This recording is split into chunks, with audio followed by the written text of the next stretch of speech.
Hello everyone, मैं astro वंदना आपका astro वंदना channel में स्वागत करती हूँ। आज मैं आप लोगों को शनि के साढ़े साथी के बारे में बताने वाली हूँ। आप लोगों में से बहुत लोग ये तो नहीं जानते होंगे कि शनि की साढ़े साथी क्या है, लेकिन ये सुनते ही कि अब उनकी कुंडली में शनि की साढ़े साथी शुरू होने वाली है, बहुत ज़्यादा घबरा जाते हैं। या फिर कुछ भी नेगेटिव अगर आपकी कुंडली में हो रहा है तो आप लोग यही सोच के और इसी को लेके चलते हैं कि शायद शनि की साढ़े साथी चल रही है, इसलिए ये हो रहा है। तो शनि की साढ़े साथी होती क्या है और इससे कैसे बचना चाहिए और इसके क्या उपाय हैं, ये सारा चीज़ आज मैं आपके लिए लेके आई हूँ। शनि की साढ़े साथी तब से शुरू होती है जब शनि गोचर करते हुए हमारी राशि की एक राशि पहले यानी हमारी राशि से 12वीं राशि में आता है, और उसके बाद वो फिर 2.5 साल बाद हमारी राशि में, और 2.5 साल बाद हमारी राशि से एक राशि आगे में जाता है। तो इसे हम कुल मिला के जो पीरियड है वो 7.5 साल का चलता है। शनि एक घर में कम से कम 2.5 साल रहते हैं क्योंकि उनका टाइम पीरियड ही वही है। तो ये जो मिला के तीनों चरण होते हैं, इसे ही शनि की साढ़े साथी कहते हैं। शनि की साढ़े साथी के जो तीनों चरण मैंने बताया, तीनों ही बहुत इंपॉर्टेंट है और तीनों में ही अलग अलग चेंजेस होते हैं हमारी लाइफ में।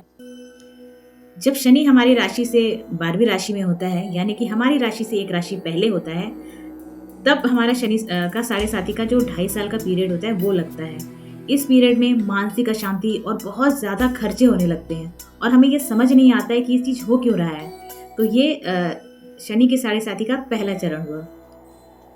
शनि के साढ़े साथी का जो दूसरा चरण आता है, जब शनि है वो हमारी राशि में गोचर करते हैं, वो समय सबसे ज़्यादा कठिन समय होता है। इस समय वैवाहिक चुनौतियाँ, अचानक करियर में बहुत ज़्यादा संघर्ष और बात बात पर खर्चे होना, बिना मतलब के खर्चे होना, लोन से ग्रसित होना, बहुत सारी ऐसी चीज़ें आती हैं जो समझ में नहीं आती है। तो ये शनि का जो साढ़े साथी है उसका मीडियम और मध्य पीरियड होता है, जो कि सबसे ज़्यादा संघर्षपूर्ण होता है। और जो शनि के साढ़े साथी का तीसरा चरण है, जब शनि जो है हमारे राशि से अगले राशि में यानी कि दूसरे राशि में गोचर करता है, तब का समय होता है। ये बहुत ज़्यादा संघर्षपूर्ण तो नहीं होता है, लेकिन ये हमारे स्वास्थ्य में थोड़ा सा परिवर्तन लाता है, स्वास्थ्य खराब करता है। अगर आप बहुत ज़्यादा बुजुर्ग हैं तो कहा जाता है कि शनि के साढ़े साथी बुजुर्ग जब होते हैं तब नहीं आना चाहिए, तो बहुत कठिन होता है। लेकिन अगर आपने अच्छे कर्म किए हैं तो शनि की साढ़े साथी आप आराम से निकाल लेंगे, क्योंकि शनि जो है आपको, अगर आप पूरी लाइफ अपने अनुशासन से चले हैं, धार्मिक रहे हैं, किसी का बुरा नहीं किए हैं, तो शनि की साढ़े साथी भी आपका कुछ बुरा नहीं करता है। शनि की साढ़े साथी जो है बहुत सारे गूढ़ रहस्यों को भी सामने लाती है। ये समय ऐसा होता है जब आपके जो रिश्ते हैं, जो सच्चे हैं, अच्छे हैं वो, और जो बुरे हैं और जो मतलबी हैं वो, उन सब का जो सच है सामने आ जाता है। और इस समय हमें ये भी पता चलता है कि कौन अपना है, कौन पराया है। कुल मिला के शनि की साढ़े साथी जब चलती है तो इन 7.5 साल में हमें मानसिक, आर्थिक और शारीरिक समस्याओं का सामना करना पड़ता है।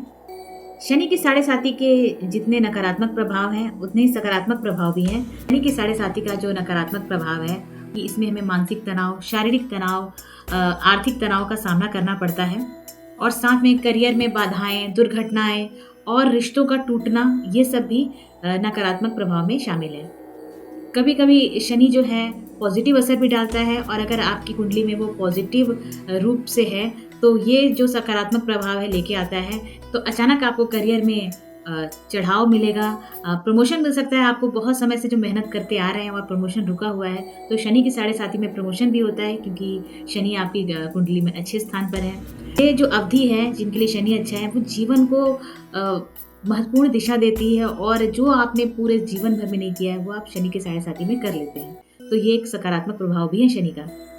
मैं संक्षेप में आपको शनि के साढ़े साथी में क्या करना चाहिए उससे कुछ उपाय बता दे रही हूँ, जिसे हम जनरल रेमेडीज भी कहते हैं। कोशिश कीजिए कि जब आपकी कुंडली में शनि की साढ़े साथी आए तभी से आप संकल्प लें और शनिवार के दिन का व्रत रखें शनिदेव के नाम से। शनिदेव के मंदिर में जाकर सरसों तेल का दीपक जलाएं, और अगर जिनका शनि ज़्यादा खराब है तो वो सरसों तेल जो है शनिदेव को अर्पित भी कर सकते हैं। साथ ही आप ओम प्रांग प्रीं प्रौं सह शनिचराय नमः का जाप करें। 108 बार अगर जाप करते हैं आप डेली, तो आपका शनि जो है वो सकारात्मक रूप देने लगेगा।